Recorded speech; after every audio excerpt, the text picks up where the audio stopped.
جب آپ صلی اللہ علیہ وسلم کی وفات ہو گئی، ابو بکر رضی اللہ عنہ اپنے گھر سے جو سن میں تھا گھوڑے پر سوار ہو کر آئے اور اترتے ہی مسجد میں تشریف لے گئے۔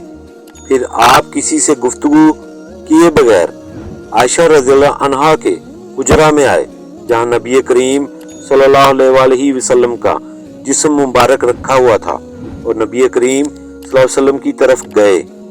حضور اکرم صلی اللہ علیہ وسلم کو برد حبرہ یمن کی بنی ہوئی دھاری دار چادر سے ڈھانک دیا گیا تھا۔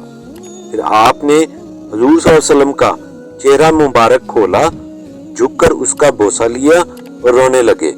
آپ نے کہا، میرے ماں باپ آپ پر قربان ہوں، اے اللہ کے نبی، اللہ تعالیٰ دو موتیں آپ پر کبھی جمع نہیں کرے گا سوا ایک کے جو آپ کے مقدر میں تھی، سو آپ وفات پا چکے۔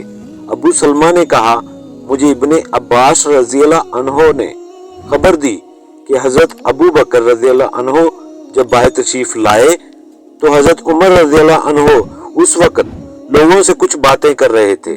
حضرت صدیق اکبر رضی اللہ عنہ نے فرمایا، بیٹھ جاؤ، لیکن حضرت عمر رضی اللہ عنہ نہیں مانے۔ پھر دوبارہ آپ نے بیٹھنے کے لیے کہا، لیکن حضرت عمر رضی اللہ عنہ نہیں مانے۔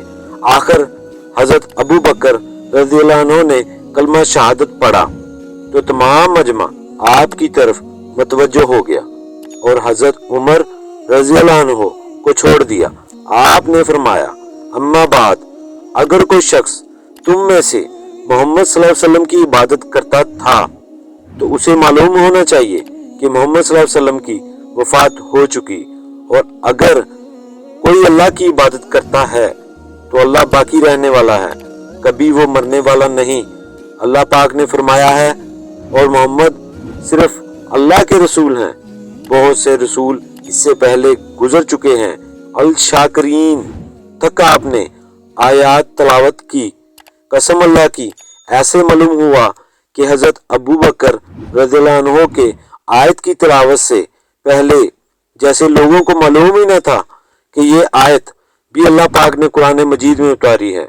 آپ تمام صحابہ نے یہ آیت آپ سے سیکھ لی، پھر آپ نے ہر شخص کی زبان پر یہی آیات دیکھی۔